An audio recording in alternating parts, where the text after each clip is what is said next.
ശബരിമല യുവതീ പ്രവേശനവുമായി ബന്ധപ്പെട്ട് 75 കൊല്ലമായുള്ള പോരാട്ടമാണ് കോടതിക്ക് അകത്തും പുറത്തുമായി നടന്നത്. 1951 യുവതികൾക്ക് പ്രവേശനം നിഷേധിച്ച് ദേവസ്വം ബോർഡ് ഉത്തരവിറക്കിയത്. അന്ന് മുതൽ ഈ കേസുമായി ബന്ധപ്പെട്ട പ്രധാന സംഭവങ്ങൾ എന്താണ്?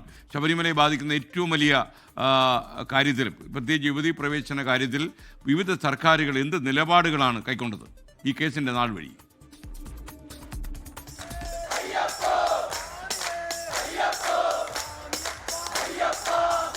ശബരിമല യുവതീ പ്രവേശനവുമായി ബന്ധപ്പെട്ട് സുപ്രീം കോടതിയിലെ നിയമപോരാട്ടം ആരംഭിച്ചിട്ട് 20 വർഷമായി. എന്നാൽ കഴിഞ്ഞ 75 വർഷമായി യുവതീ പ്രവേശനവുമായി ബന്ധപ്പെട്ട വാദപ്രതിവാദങ്ങൾ സംസ്ഥാനത്ത് ആരംഭിച്ചിട്ട്. 1951 മെയ് 18-നാണ് യുവതികൾ ശബരിമലയിൽ പ്രവേശിക്കുന്നത് തിരുവിതാംകൂർ ദേവസ്വം ബോർഡ് വിലക്കുന്നത്. 1990 സെപ്റ്റംബർ 24-ന് വിഷയം ആദ്യമായി കോടതി കയറി. ഹൈക്കോടതിയിൽ ഹർജി. 1991 ഏപ്രിൽ 5-ന് ശബരിമലയിൽ യുവതികളുടെ പ്രവേശനം നിരോധിച്ച് ഹൈക്കോടതി ഉത്തരവ്. 2006 കേസ് സുപ്രീം കോടതിയിലേക്ക്. 2007 VS അച്യുതാനന്ദൻ മുഖ്യമന്ത്രിയായിരിക്കെ കേസിൽ സർക്കാർ ആദ്യ സത്യവാങ്മൂലം സമർപ്പിച്ചു. സ്ത്രീപ്രവേശത്തെ അനുകൂലിച്ചുകൊണ്ടായിരുന്നു സത്യവാങ്മൂലം. 2016 കേസ് ജസ്റ്റിസ് ദീപക് മിശ്രയുടെ 3-അംഗ ബെഞ്ചിന് മുന്നിൽ. അതേ വർഷം ഫെബ്രുവരിയിൽ യുവതീ പ്രവേശനം വേണ്ടെന്ന് ഉമ്മൻചാണ്ടി സർക്കാർ. 2016 മെയ്യിൽ പിണറായി സർക്കാർ അധികാരത്തിലെത്തിയെങ്കിലും അതേ വർഷം ജൂലൈയിൽ മുൻ UDF സർക്കാരിന്റെ സത്യവാങ്മൂലത്തെ അനുകൂലിച്ചു. ഒപ്പം യുവതീ പ്രവേശനത്തെ എതിർക്കുകയാണ് എന്ന അധിക സത്യവാങ്മൂലവും നൽകി. എന്നാൽ അതേ വർഷം നവംബറിൽ പിണറായി സർക്കാർ മലക്കം മറിഞ്ഞു.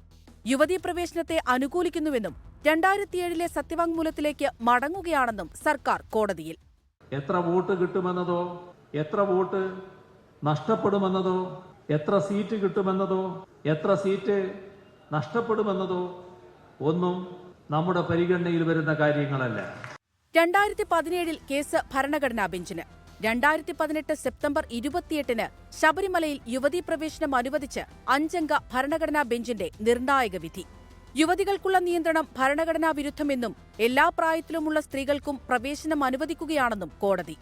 വിധി കേരളത്തിൽ വലിയ കോളിളക്കമുണ്ടാക്കി. മണ്ഡലകാലമായതിനാൽ ഒട്ടേറെ യുവതികൾ മലചവിട്ടാൻ എത്തിയെങ്കിലും ഭക്തജന പ്രതിഷേധത്തെ തുടർന്ന് മലയിറങ്ങേണ്ടി വന്നു.